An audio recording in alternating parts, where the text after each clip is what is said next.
दोस्तों, आज हम आपके सामने एक बहुत ही स्पेशल इंस्पायरिंग कहानी पेश करने वाले हैं। एक ऐसी कहानी जिसे देखने के बाद मुर्दा भी जिंदा हो जाएगा। 2003 में बनी ये अमेरिकन बायोलॉजिकल ड्रामा हर उस इंसान के लिए बूस्टर डोज का काम करने वाली है जो अपनी जिंदगी से बेहद निराश और हताश रहते हैं। सच्ची घटना पर आधारित ये बेमिसाल कहानी वाकई आपके दिल को छू जाएगी, इसलिए कहानी के अंत तक बिल्कुल भी स्क्रीन से ना हटें। मूवी का नाम है the homeless to Harvard, director है पीटर लेविन और IMDb रेटिंग है 7.1।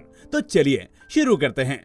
इस कहानी की शुरुआत लिज मरी नाम की एक बहुत ही गरीब लड़की से होती है जिसका बचपन बड़ी कठिनाइयों के बीच रहा था। उसके घर में माता पिता के साथ एक बहन भी रहती है, लेकिन सबसे बड़ी दिक्कत ये थी कि उसके पेरेंट्स ड्रग एडिक्ट थे, यानी कि अपना खाना पीना मिले या ना मिले लेकिन उन्हें नशा जरूर चाहिए था। और इस नशे ने लिज मरी का पूरा घर बर्बाद करके रखा था। आलम कुछ ऐसा था कि लिज की माँ जीन और पीटर दोनों ने नशे के चलते घर का पाई पाई खत्म कर दिया था, जिसके कारण भूखी प्यासी लिज को अपना पेट भरने के लिए कूड़े से दूसरों का झूठा खाना पड़ता था। ड्रग्स न मिलने की वजह से आए दिन जीन जोर जोर से चिल्लाती थी, खूब हंगामा करती थी, जिसके कारण उसे नशा मुक्ति केंद्र वाले आकर रिहैब सेंटर में भेज देते हैं। हालांकि लिज अपनी माँ से बहुत प्यार करती थी, वो उन्हें ऐसे नहीं जाने देना चाहती थी, लेकिन इसके सिवा उसके पास कोई चारा भी नहीं था। उसकी माली हालत पहले से ही बहुत बदतर थी और माँ के जाने के बाद एक सहारा भी कम हो जाता है। अब लिज को मोस्टली अपने सभी काम खुद करने पड़ते हैं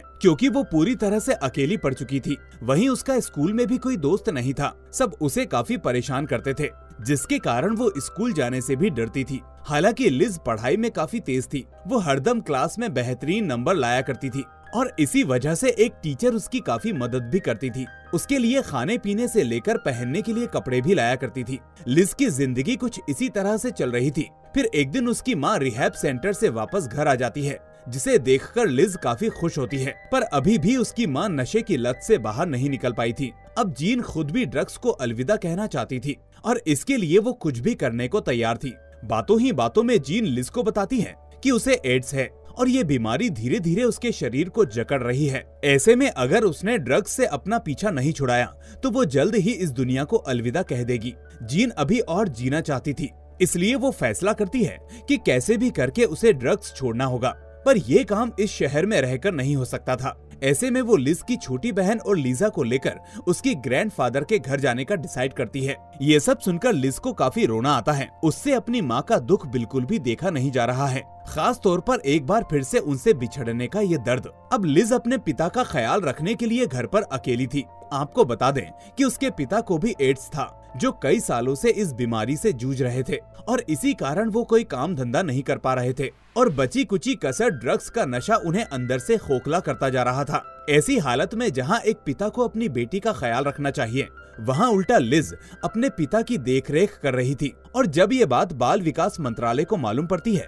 तो अचानक एक सरकारी कर्मचारी उनके घर पर दस्तक देता है और लिज को अपने साथ ले जाने का फैसला करता है, क्योंकि अधिकारी जानते थे कि पीटर एक बेरोजगार आदमी है जिनके खुद के खाने का कोई ठिकाना नहीं है। वो अपनी बेटी का कैसे ख्याल रखेगा, इसलिए उन्हें लिज के भविष्य की चिंता थी, जिस कारण वो उसे एक बोर्डिंग स्कूल में डाल देते हैं। और कुछ इस तरह से नन्ही सी लिज जिंदगी के पहले पड़ाव में ही अपने माता पिता के होने के बावजूद भी उनसे अलग हो जाती है। उसके लिए ये सब सहन करना बिल्कुल भी आसान नहीं था। वो जिन हालातों से गुजर रही थी वो किसी भी बच्चे के लिए शॉकिंग था। आखिर माँ बाप के जिंदा होते हुए किसी भी बच्चे का उनसे दूर रहना किसी भी सूरत में आसान नहीं होता, मगर बचपन से मुश्किलों का सामना करने वाली लिज कहाँ इन हालातों से डरने वाली थी। वो मन लगाकर बोर्डिंग स्कूल में पढ़ती है और फिर कुछ सालों में अपने ग्रैंडफादर के घर वापस लौट जाती है, जहां पहुंचने के बाद उसे महसूस होता है कि अब उसकी जिंदगी की तकलीफें कम हो जाएंगी।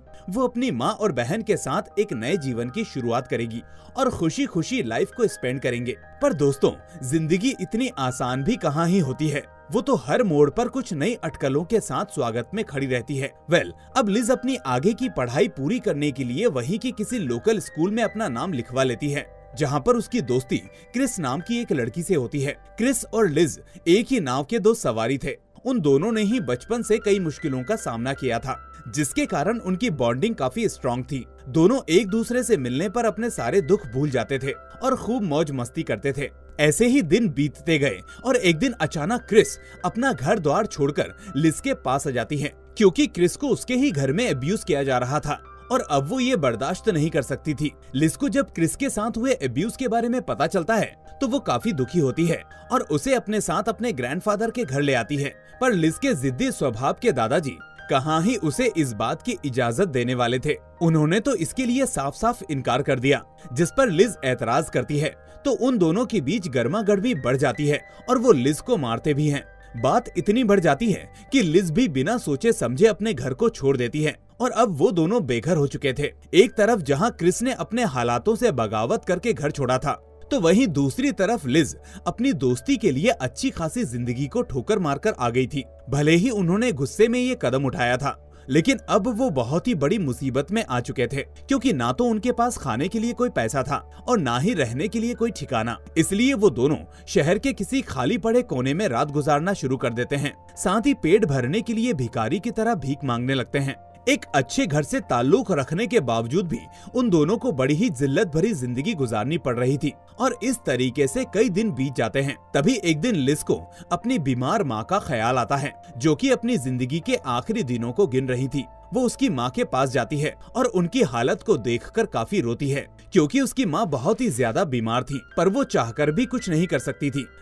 इसके कुछ दिन बाद ही जीन की मौत हो जाती है, जिससे लिज अंदर से पूरी तरह से टूट जाती है। वो अपनी माँ को याद करके बहुत ही रोती है, क्योंकि आखिर वो उसकी माँ ही तो थी जो उसे इतना प्यार करती थी और आज वो भी उसे हमेशा के लिए छोड़कर चली गई। माँ के जाने के गम से अभी तक उसकी आंखें भीगी ही थी कि अचानक एक रोज लिज को मालूम पड़ता है कि उसके पिता ने भी दम तोड़ दिया है। अब उसकी परवाह करने वाला इस दुनिया में कोई नहीं बचा था।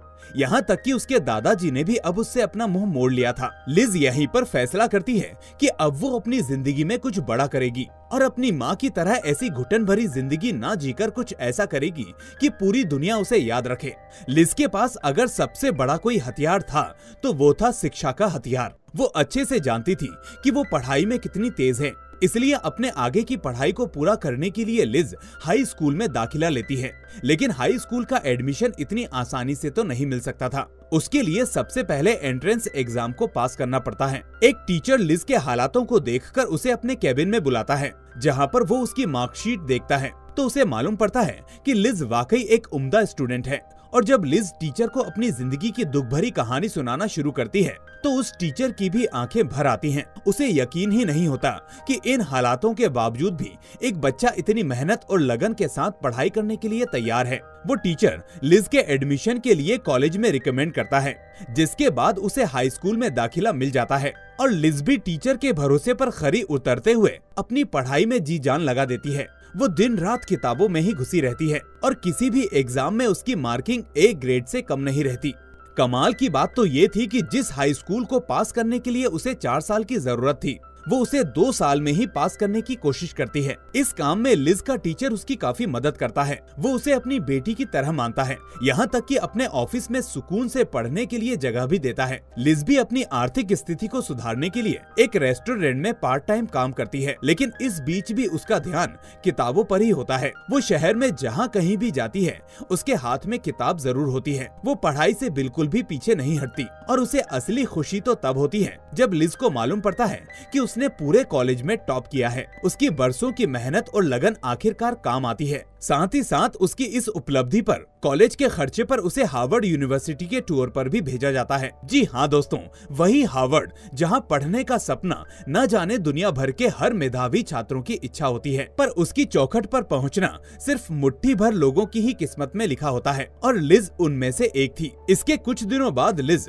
कुछ अन्य साथियों के साथ हार्वर्ड के सफर की ओर निकल जाती है। हार्वर्ड पहुंचकर जहां सभी बच्चे वहां घूमने टहलने में बिजी थे, उसकी फोटोज खींचने में अपना समय गंवा रहे थे, तो वहीं लिज के दिलो दिमाग में हार्वर्ड की छवि ऐसे छप जाती है कि वो वहां पर पढ़ने का ठान लेती है। मगर बेचारी को इस बात का बिल्कुल भी अंदाजा नहीं था कि जिस यूनिवर्सिटी में पढ़ने की वो सोच रही है वहाँ पर पढ़ना इतना भी आसान नहीं है। या तो इसके लिए बहुत सारे पैसों की जरूरत होती है या फिर स्कॉलरशिप की। मगर लिज भी कहाँ हार मानने वाली थी। उसको तो हार्वर्ड में पढ़ने की मानो धुन सवार सवार हो गई थी और इसके लिए वो किसी भी हद तक जाने को तैयार थी। और वो कहते हैं ना कि अगर मुद्दतों से किसी चीज की ख्वाहिश रखो तो रास्ते खुद ब खुद मिल जाते हैं। और ऐसा ही कुछ लिज के साथ हुआ। एक दिन किस्मत से उसे हार्वर्ड की एक स्कॉलरशिप के बारे में पता चलता है, जिसे पास करने के बाद उसे फ्री ऑफ कॉस्ट हार्वर्ड में पढ़ने का मौका मिल सकता है। बस फिर क्या था, लिज एक बार और अपने सपने को साकार करने के लिए दिन रात एक कर देती है और वो एग्जाम भी पास कर लेती है। लेकिन एग्जाम को पास करने के लिए उसे एक इंटरव्यू से गुजरना होता है। वो इंटरव्यू ही उसकी जिंदगी का फैसला करने वाला था।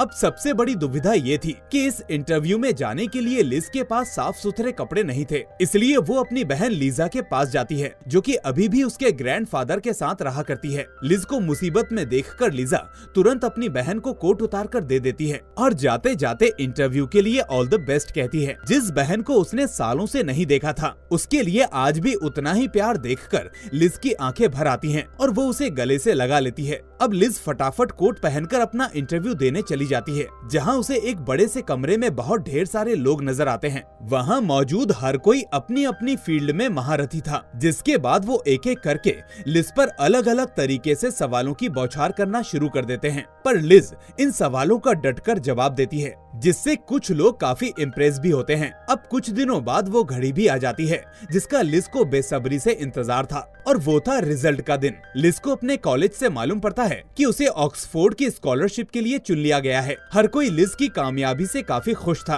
पूरे कॉलेज में उसकी इस अचीवमेंट पर तालियों की गड़गड़ाहट सुनाई देती है। हर किसी को फक्र था कि उनके कॉलेज की एक साधारण सी लड़की अब ऑक्सफोर्ड में झंडे गाड़ने वाली है। आज लिज की आंखें नम जरूर थी, लेकिन ये आंसू खुशी के आंसू थे। ये वो आंसू थे जिसके लिए ना जाने उसने कितने दिनों का इंतजार किया, और आखिर में उसने पूरी दुनिया के सामने ये साबित कर दिया कि मुश्किलें चाहे कितनी भी बड़ी क्यों ना हो, अगर इंसान दृढ़ निश्चय कर ले तो आसमान भी उसके सामने छोटा पड़ सकता है। और हमारी आज की कहानी भी हमें कुछ यही सीख देकर जाती है, जिसके साथ ही यहीं पर इसका होता है दी एंड। दोस्तों, अगर आपको ये वीडियो पसंद आई हो तो इसे लाइक करके ज्यादा से ज्यादा शेयर करना ना भूलें। अगर चैनल पर नए हैं तो इसे सब्सक्राइब करके नोटिफिकेशन बेल को भी दबा दे। अब मैं मिलूंगा आपसे अगली ऐसी ही शानदार मूवी के साथ। Till then, take care and thanks for watching.